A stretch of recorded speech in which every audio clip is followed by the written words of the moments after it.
Bien-aimés messagers du Christ, que la grâce, la paix et la miséricorde de Dieu soient avec vous tous. Nous sommes aujourd'hui au terme de la 3e retraite spirituelle de l'année. Nous avons, dans la première retraite, travaillé sur le thème « Dieu te veut comme référence ». Dans la 2e retraite, le thème qui nous a réunis, c'est « Qu'as-tu fait de ton ministère ?» Et aujourd'hui, le Seigneur nous appelle. Le thème d'aujourd'hui, c'est « Lève-toi et réponds à l'appel ». Bien-aimés, nous sommes là dans une logique qui vient de Dieu.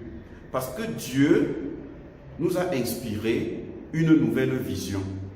Cette nouvelle vision, n'est pas un changement dans l'intégrité de la chorale, mais Dieu a voulu que la chorale atteigne une nouvelle dimension. Les messagers du Christ, la voix du Seigneur, est et demeure la voix du Seigneur. Mais le Seigneur a donné une nouvelle dimension. C'est la dimension référence. Pourquoi? Parce que la voix du Seigneur doit être entendue, mais la voix du Seigneur doit être aussi vécue.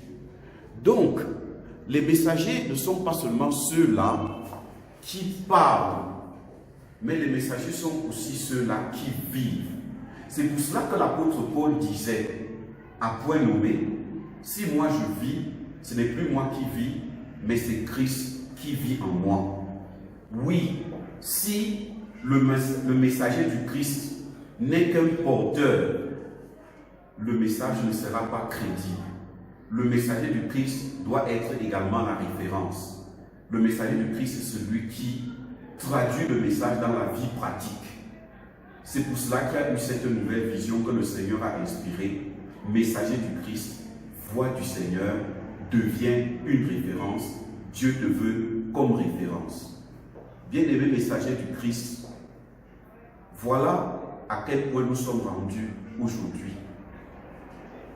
Dans les perspectives, nous avons la grande semaine d'action de grâce annuelle qui va s'organiser au mois d'août. Ce sera également un grand moment de ressourcement, un grand moment de recueillement et évidemment de manifestation de notre reconnaissance à Dieu. Et nous prions le Seigneur de nous disposer afin qu'à ce moment-là, en écoutant son esprit, nous puissions avoir de nouvelles orientations pour une louange particulière, pour une louange spéciale, une louange de puissance, une louange qui l'honore, car lui, il siège au milieu de la louange de son peuple. Soyez bénis au nom de Jésus-Christ.